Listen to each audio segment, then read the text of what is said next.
Hello guys, कैसे हैं आप सभी। आशा करता हूँ आप सभी लोग अच्छे होंगे ही। सामान्य हिंदी से एक और उपयोगी वीडियो टॉपिक रहेगा अल्प प्राण, महाप्राण, घोष व अघोष वर्ण के बारे में।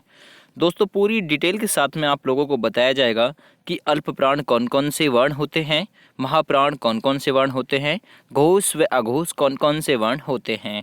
यदि आपने इस वीडियो को स्टार्ट कर दिया है तो अंत तक देखिएगा, और आज के बाद में किसी अन्य वीडियो को देखने की आप लोगों को दोस्तों ज़रूरत नहीं पड़ेगी।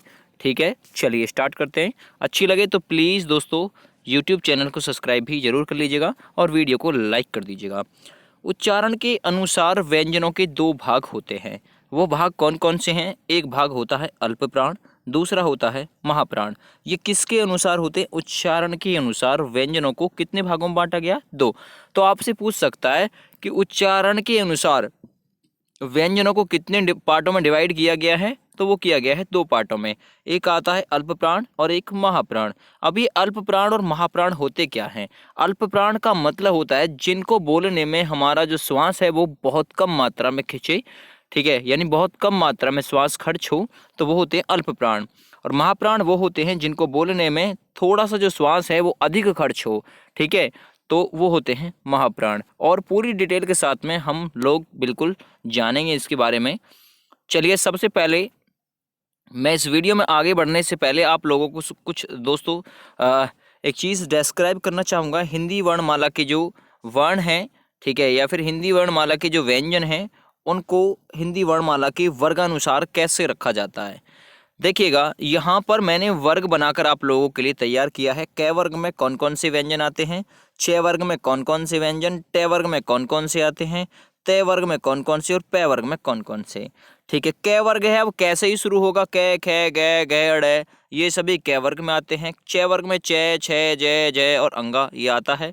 ठीक है, ट वर्ग में ट ठ ड ढ ण ये आते हैं, और ये उच्छित व्यंजन आप लोगों के होते हैं, ये दोनों के दोनों। ठीक है, याद रखिएगा।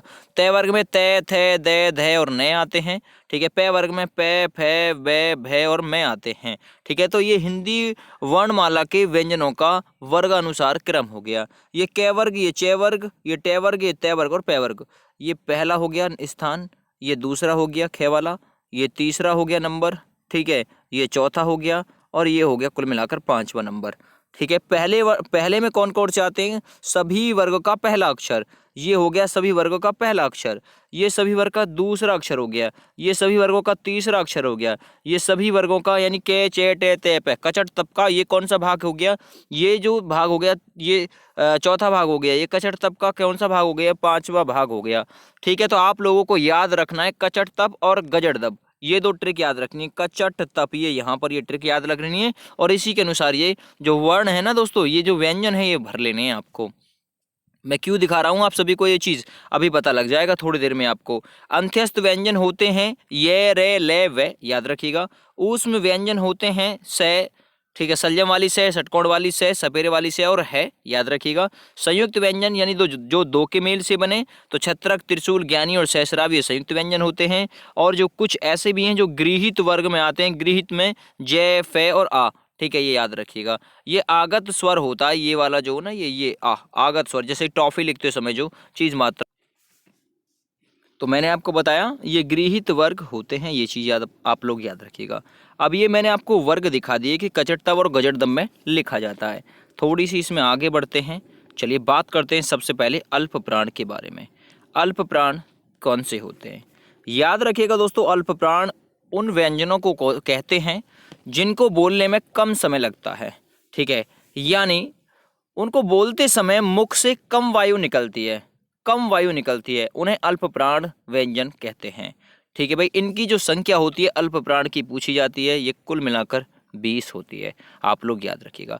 ऐसे व्यंजन जिनको बोलने में कम समय लगता है और बोलते समय मुख से जो वायु है वो कम मात्रा में निकलती है, ये व्यंजन कहलाते हैं दोस्तों अल्प प्राण। और ये अल्प प्राण संख्या में कितने होते हैं? तो संख्या में होते हैं ये 20, आप लोग याद रखिएगा। अब अल्प प्राण में आता कौन कौन सा है देखिएगा। अब यहाँ पर आप लोग देखिएगा, सभी वर्गों का पहला अक्षर, तीसरा अक्षर, पांचवा अक्षर, ठीक है, ये सभी आते हैं किसमें? अल्प प्राण में। यानी कचट तप कै चे टे ते पे, यानी कै वर्ग का पहला अक्षर कै, तीसरा अक्षर और पांचवा अक्षर, ठीक है, ये सभी किस में आएगा? अल्प प्राण में आएगा। च वर्ग का पहला अक्षर, तीसरा अक्षर और पांचवा अक्षर ये भी अल्प प्राण में आएगा। ठीक है, ट वर्ग का पहला अक्षर, तीसरा अक्षर, पांचवा अक्षर, ठीक है, ये भी किस में आएगा? ये भी आपका अल्प प्राण में आएगा। त वर्ग का पहला अक्षर हमेशा, तीसरा अक्षर, पांचवा अक्षर, ये सभी किस में आएंगे? अल्प प्राण में आएंगे।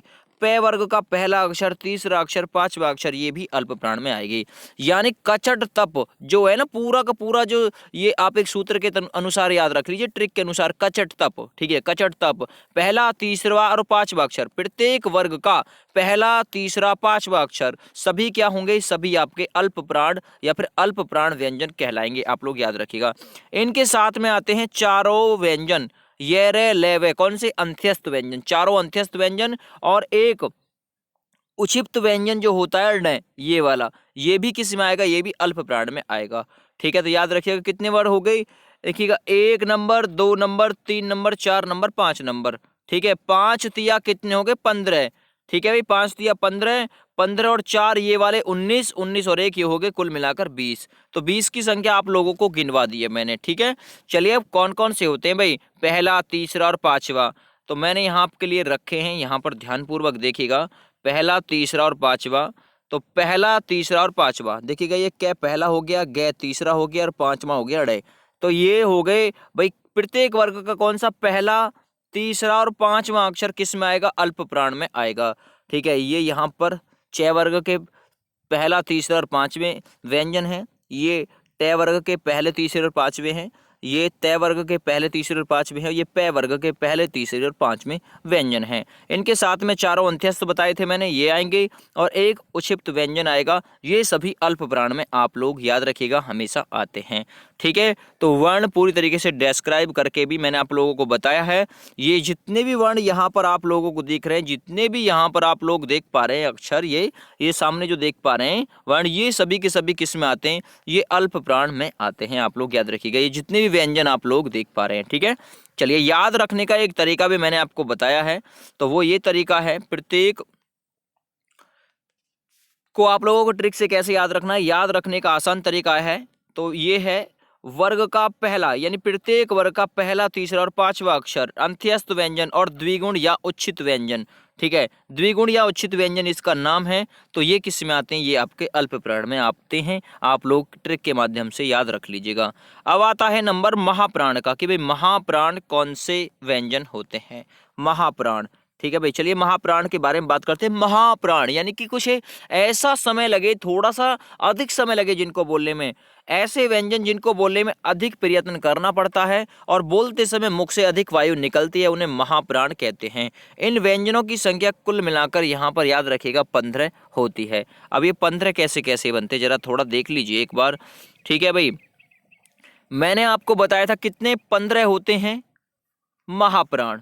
ठीक है, 20 होते हैं अल्प प्राण। अब इस 15 का हिसाब कैसे लगेगा?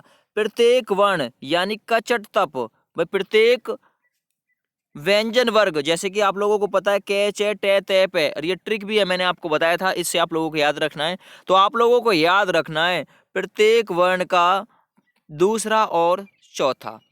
ठीक है, प्रत्येक वर्ण का दूसरा और चौथा जो व्यंजन होगा वो किस में आएगा भाई? वो आएगा आपका महाप्राण में। कहने का मतलब क वर्ग का दूसरा और चौथा अक्षर, ठीक है, च वर्ग का दूसरा और चौथा अक्षर आएगा महाप्राण में, ट वर्ग का दूसरा और चौथा अक्षर आएगा महाप्राण में, ठीक है, त वर्ग का दूसरा और चौथा महाप्राण में आएगा, और प वर्ग का दूसरा और चौथा। ठीक है, यानी कचट तप, ठीक है, पूरा का पूरा जो कचट तप है इसका, इस क वर्ग का, च वर्ग का, ट वर्ग का, त वर्ग का तथा प वर्ग का दूसरा और चौथा अक्षर हमेशा महाप्राण में आएगा।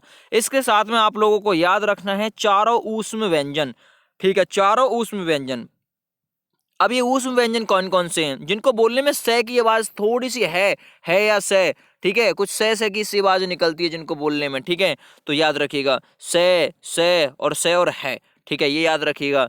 तो गर्म हवा जिनको बोलने में निकलती है हमारी थोड़ी सैकी सी, यानी गर्म हवा सी जो निकलती है, ये चारों ऊष्म व्यंजन आपके किस में आ जाएंगे? ये आपके आ जाएंगे ऊष्म व्यंजन के अंतर्गत। चारों व्यंजन जो भी हैं, स, षटकोण वाली से, सपेरे वाली से और है हलकारा, ये सारे के सारे ऊष्म व्यंजन में आ गई। और एक उक्षिप्त व्यंजन होता है ड। ठीक है, ये याद रखिएगा, ये भी किस में आता है? ये भी महाप्राण में आता है। तो ध्यान पूर्वक देख लीजिएगा। अब दो भाई भाई दो हैं ये, और एक में से दो हैं, तो कुल मिलाकर हैं कितने, 1 2 3 4 5।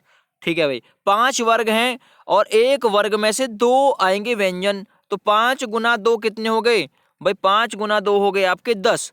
ठीक है, 10, 10 और 4 ये हो गए 14, और एक कितने हो गए 15। मैंने आपको कितना बताया था, 15 होते हैं महाप्राण, इतना ही तो बताया भाई। ध्यान पूर्वक आप लोग समझ गए होंगे। और एक बार यहाँ पर आप लोगों के लिए मैंने नीचे रख रखे हैं, यही दो बार काम किया है, हालांकि टाइम तो लगा है, नोट्स भी आप लोग डाउनलोड कर सकते हैं। ठीक है भाई, चलिए देख लीजिए अब एक नज़र में इन सभी को। भाई मैंने आपको बताया था भाई, प्रत्येक वर्ग का, यानी क वर्ग हो, च वर्ग हो, ठीक है, ट वर्ग हो, त वर्ग हो, प वर्ग हो, कोई सा भी वर्ग हो, उसका दूसरा और चौथा जो लेटर आएगा यानी कि व्यंजन आएगा, वो किस में आएगा, वो महाप्राण में आएगा। दूसरा क के बाद में ख आता है और घ, ये पूरे के पूरे सभी किस में आएंगे, ये सारे के सारे आएंगे आपके महाप्राण में। इनके साथ में एक उक्षिप्त व्यंजन यहाँ पर आप लोग देख लीजिए, ये आएगा, और इसके साथ में 4 उस व्यंजन आएंगे। तो याद रखने का तरीका है, प्रत्येक वर्ग का दूसरा तथा चौथा अक्षर ऊष्म व्यंजन और एक उक्षिप्त जो व्यंजन होगा, ये आपके महाप्राण में आएंगे। ज़्यादा समय नहीं खर्च करूंगा भाई आप लोगों का, भाई एक के पीछे लाठी लेके पड़ जाऊं। अघोष और सघोष के बारे में आज की वीडियो में बात करेंगे हम। वीडियो पसंद आ रही हो तो प्लीज़ लाइक ज़रूर कर दीजिएगा आप लोग, ठीक है, लाइक में बहुत कंजूसी करते हैं। चलिए हम बात करते हैं अब अघोष व्यंजन और सघोष व्यंजन के बारे में कि आखिर ये होते क्या हैं। सबसे पहले हम अघोष के बारे में बात करेंगे कि अघोष क्या होते हैं। भाई अघोष के बारे में पढ़ लीजिए। जिन वर्णों के उच्चारण में नाद की जगह केवल श्वास का उपयोग होता है, उन्हें अघोष वर्ण कहते हैं। अघोष वर्ण की संख्या जो होती है कुल मिलाकर 13 होती है। ठीक है, याद रखिएगा, उच्चारण में नाद की जगह केवल केवल किसका यूज, श्वास का यूज होगा, सांस का प्रयोग होगा। ठीक है, याद रखिएगा, तो श्वास का योग होगा, उन्हें क्या कहेंगे, अघोष वर्ण कहते हैं। अब सघोष या घोष वर्ण की आप डेफिनेशन याद रखिए। जिन वर्णों के उच्चारण में केवल नाद का ही उपयोग होता है, उन्हें घोष वर्ण कहते हैं। इनकी संख्या 31 होती है, आप लोग ये याद रखिएगा, और इसमें सारे स्वर भी शामिल किए जाते हैं। तो ये पूछा जाता है अघोष व्यंजन कितने होते हैं, 13, और सघोष व्यंजन टोटल कितने होते हैं, वो होते हैं 31। तो ये चीज़ आप लोग याद रखिएगा, पूछा जा सकता है। अब यहाँ पर पूरी तरीके से मैंने अघोष और सघोष की एक यहाँ पर टेबल तैयार की है, और ये टेबल आप लोग ध्यानपूर्वक देखिएगा। टेबल से समझाने की मैं कोशिश करूँगा, थोड़ा सा मैं इसे इधर साइड कर लेता हूँ, ठीक है, ताकि आप लोगों को अच्छे से समझ में आएगी भाई। चलिए मैं इसे थोड़ा सा छोटा किए लेता हूँ भाई, आप लोगों को अच्छे से समझ में आना चाहिए। चलिए अघोष के बारे में बात करते हैं भाई। मैंने यहाँ पर कै चे टे ते पे पूरा वर्ग लिख रखे हैं, यहाँ पर देखिए पूरे वर्ग हैं, और मैंने यहाँ पर ऊपर अघोष लिख रखा है कि अघोष में कौन कौन से आएंगे, कै वर्ग, टे वर्ग, ठीक है, कै वर्ग, टे वर्ग, चे वर्ग, ते वर्ग और पे वर्ग, इनमें से कौन सा अघोष व्यंजन कहलाएगा और कौन सा सघोष। सबसे पहले आप दोस्तों हम बात करते हैं अघोष व्यंजन के बारे में। अघोष व्यंजन में आपका आता है प्रत्येक वर्ग का, अघोष की बात कर रहा हूँ पहले, प्रत्येक वर्ग का पहला और सेकंड, पहला व सेकंड जो व्यंजन होगा पूरा का पूरा, ये वाला पोर्शन, ये वाला जो पोर्शन है ना, यहाँ से देखिएगा ऊपर तक ये वाला, ये सभी क्या है दोस्तों, ये सभी आप लोग याद रखिएगा अघोष व्यंजन है। अघोष व्यंजन की संख्या कितनी होती है, 13। ठीक है भाई, 10 तो ये हो गए और तीनों से इसी में आती हैं, अघोष में ही तीनों से आपकी आती हैं। अब सघोष के बारे में बात करते हैं, ये आपके सघोष व्यंजन हो गए, सॉरी फॉर दैट। ठीक है भाई, ये आपके क्या हो गए भाई, सघोष व्यंजन हो गए जिनकी 31 संख्या है। यहाँ पर आप लोग देख पा रहे होंगे, टेबल में समझ में भी आ रहा होगा। ठीक है भाई, तो ये आप लोग याद रखिएगा, सघोष व्यंजन होते हैं 31, अब ये ज़्यादा होते हैं, तो आप लोग ऐसे याद रखिएगा, प्रत्येक वर्ग का, यानी कै वर्ग, चे वर्ग, टे वर्ग, ते वर्ग और पे वर्ग, इसका तीसरा लेटर, ठीक है, या फिर तीसरा व्यंजन, और प्रत्येक वर्ग का चौथा व्यंजन, और प्रत्येक वर्ग का पांचवा व्यंजन, ठीक है, प्लस इसके साथ में अंत्यस्थ व्यंजन में ये रे ले वे ये, और एक है, और सभी स्वर ये किस में आते हैं जोड़कर, ये सभी स्वर आपके सघोष में ही आते हैं, सघोष को ही घोष या सघोष कहते हैं। तो 11 स्वर आएंगे इसमें सघोष में, आप लोग याद रखिएगा, ठीक है, और 20 आएंगे वैसे व्यंजन, ठीक है, ये रे लेवे यानी कि चारों तो अंत्यस्थ व्यंजन, एक ऊष्म व्यंजन आता है इसमें, है ये ऊष्म व्यंजन, ये है इसी में आता सघोष में, और प्रत्येक वर्ग का तीसरा लेटर और चौथा लेटर और पांचवा लेटर, यानी इनमें से प्रत्येक वर्ग का सारे व्यंजन, प्रत्येक वर्ग के तीसरे, चौथे और पांचवें व्यंजन सभी सगोश में आते हैं। टेबल को ध्यानपूर्वक अध्ययन कर लीजिएगा, बहुत ज़्यादा इंपॉर्टेंट है, पूछा जा सकता है। चलिए अब बात करते हैं, आपका एक पॉइंट यहाँ पर मुझे क्लियर करना है, वो ये है कि सर किसकी मात्राएं बनती हैं। तो आप लोग याद रखिएगा, मात्राएं हमेशा स्वर की बनती हैं। ए और आ से मात्रा बनती है आ के डंडे की। छोटी की मात्रा ये बनती है, बड़ी की मात्रा ये बनती है। ऊ की, छोटे ऊ की मात्रा ये बनती है, बड़े ऊ की मात्रा ये, ऋषि वाली यानी री वाली ये मात्रा बनती है। ए से ये मात्रा बनती है, ऐ से ये मात्रा बनती है, आप लोग देख पा रहे हैं ऐ, ठीक है। ओ से ये, औ से ये वाली मात्रा बनती है। अनुस्वार ये होता है, और विसर्ग आपका यानी किसी के पीछे दो बिंदी लग जाती हैं तो ये आपका विसर्ग बन जाता है। तो इनका भी आप लोग ध्यानपूर्वक अध्ययन कर लीजिएगा। आशा करता हूँ अल्प प्राण और महाप्राण आज के बाद में आप लोगों के गलत नहीं होंगे। कोई गलती हो गई हो तो प्लीज़ बता दीजिएगा, वैसे गलती की नहीं है। Thank you, bye bye.